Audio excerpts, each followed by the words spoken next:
ಮಾಡಿದ್ರು ಅದಕ್ಕೊಂದು ವೈಶಿಷ್ಟ್ಯತೆ ಇದೆ. ಇಲ್ಲದೇ ಇದ್ದರೆ ಮಂಗಳೂರಿನಲ್ಲಿ 10 ಬ್ರಾಂಚ್ ಮಾಡುವಷ್ಟು ಎತ್ತರಕ್ಕೆ ಬೆಳೆಯುತ್ತಿರಲಿಲ್ಲ. ನಾನು ಅವರ ಹತ್ತಿನಲ್ಲಿ ಒಂದು 7-8 ಆದರೂ ನಾನೇ ಉದ್ಘಾಟನೆ ಮಾಡಿದ್ದೆ. ಅದು ಅಧಿಕಾರ ಇರಲಿ ಇಲ್ಲದೇ ಇರಲಿ, ಸಿದ್ದಿಕ್ ಅವರು ನನ್ನನ್ನು ಯಾವಾಗಲೂ ಕರೆಸಿ ಅವರ ಹೊಸ ಶಾಪ್ಗಳ ಇನಾಗ್ರೇಷನ್ ಮಾಡಿಸ್ತಾರೆ. ಇವತ್ತು ಒಂದು ಬೊಂಡ ಕಫೆ, ಬೊಂಡ ಮಾರ್ಟ್ ಮತ್ತು ಪರ್ಸಿ ಕಫ್ ಇದನ್ನು ಎರಡೂ ಮಾಡಿದ್ದಾರೆ ಹೊಸ ವಿನ್ಯಾಸದೊಂದಿಗೆ. ನಾನು ಅವರ ಕೆಳಗೆ ಹೋಗಿ ನೋಡಿದೆ. ಇದು ಜನಬೆಡೆ ಇರತಕ್ಕಂಥ ಪ್ರದೇಶ, ಅತ್ಯಂತ busiest road and the maximum people are moving road is Palani road. ಈ ರಸ್ತೆಯಲ್ಲಿ ಇಷ್ಟು ದೊಡ್ಡ ಒಂದು ವ್ಯವಹಾರ ಮಾಡೋದು ಇದು ದೊಡ್ಡ ಕೆಲಸ. ಅಲ್ಲಿ ಒಂದು 25 ಜನ ಕೂತ್ಕೊಳ್ಳಿಕ್ಕೆ ಆಗೋದಾದರೂ ಇದೊಂದು ದೊಡ್ಡ ವ್ಯವಹಾರ ಅಂತ ನಾನು ಭಾವಿಸಿಕೊಳ್ತೇನೆ.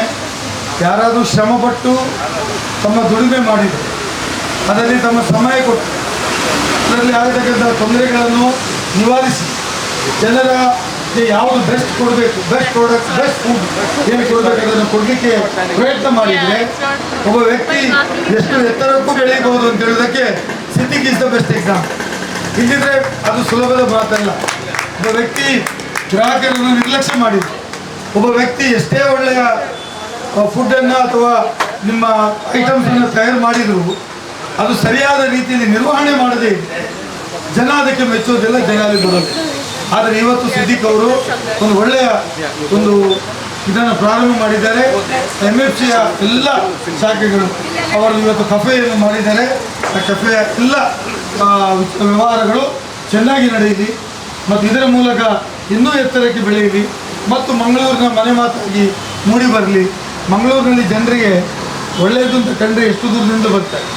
ನಿಮ್ಮ ಗವರ್ನರ್ ಗೋವಾದಿಂದ ಅಲ್ಲ, ಈಗ ಮಹಾರಾಷ್ಟ್ರದ ಗವರ್ನರ್ ಬರುವ ಸಾಧ್ಯತೆ.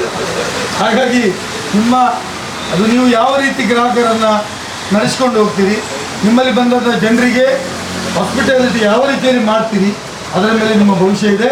ಅದನ್ನು ನೀವು ಕಂಡುಕೊಂಡದಾಗಿ ಈ ಒಂದು ಎತ್ತರದ ಸ್ಥಾನಕ್ಕೆ ಮುಟ್ಟಿದ್ದೀರಿ ಅಂಥೇಳಿ ನಾನು ನಿಮಗೆ ಶುಭ ಆರೈಕೆ ಮಾಡ್ತೇನೆ, ಶುಭ ಕೋರ್ತೇನೆ. ನಮ್ಮ ಬೆಂಬಲ ಸದಾ ನಿಮ್ಮ ಜೊತೆಯಲ್ಲಿದೆ ಅಂತ ಹೇಳೋ ಮಾತನ್ನು ಹೇಳಿ ಮಾತು ಮುಗಿಸ್ತೇನೆ. ಶುಭವಾಗಲಿ.